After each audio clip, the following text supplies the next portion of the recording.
بسم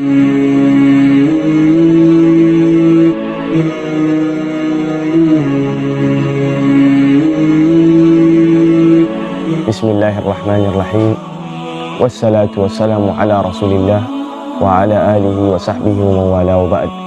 barkanmu da shan ruwa, fatan mun sha ruwa lafiya. Allah ya karbi ibadunmu. Wato yan uwa, akwai wata mummunar ɗabi'a da yawancin mutane suke aikatawa wadda ba san cewa lallai wannan abin babban laifi ne a wajen ubangiji ba. Menene wannan face? Tauye awo, tauye mudu yayin awo. Musamman 'yan kasuwa, lokacin da ka je a auna maka wani abu ko lokacin da za su auna wani abu, sai su tauye awo ta hanyar sanya wani abu da zai rage adadin abin da awon ya kamata ya ɗauka, ko kuma ta wasu dabaru nasu na cuta. Wannan kuma ɗabi'a ce da Allah ya hane mu. Har a cikin alƙur'ani Allah ya gargaɗi musulmi da wannan ɗabi'a, inda wailul lil mutaffifina, tsananin azaba ya tabbata ga masu tauye awo. Allazina idza iktalu ala nasi yastawfuna, wanda su ne yayin da mutane suka yi musu awo sai su nemi a cika musu awon. Wa idza kaluhum aw wazanuhum yuksirun, amma kuma yayin da su za su auna mutane awon sai kuma su tauye musu awo.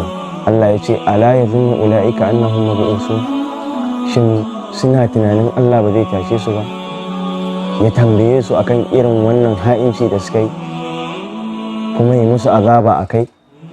Hakanan akwai wani annabi cikin annabawan Allah da ya hana al'ummarsa da wannan mummunar ɗabi'a, wato annabi Shu'aib, inda yake cewa mutanensa auful kaila wala takunu minal mukhsirin.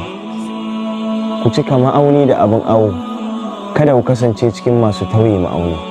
Wato wannan ɗabi'a ta tauye ma'auni ɗabi'a ce ta cutar mai siya da tauye masa haƙƙinsa, wanda ba daidai bane cin haƙƙin musulmi a musulunci.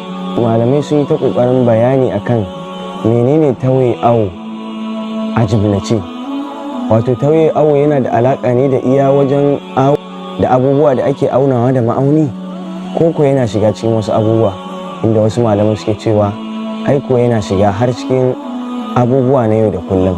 A cikin sallah ne, a cikin aiki ne da za a ba wa mutum a sa masa wani lokaci na ya zo sai ya zuwa akan lokacin, ko kuma lokaci na tashi sai ya tashi kafin lokacin, ko kuma wani ha'inci da zai yi na yana aikin ba yadda ya kamata ba, yana shiga cikin tauye awo. To bayan Allah, wannan ɗabi'a ce da dukka yawanci ana aikata ta, amma yawanci ba a san wace irin uquba ba ce da azaba da take tattare da wannan abin.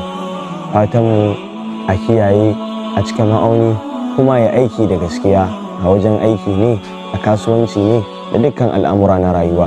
Wassalamu alaikum wa rahmatullahi wa barakatuh.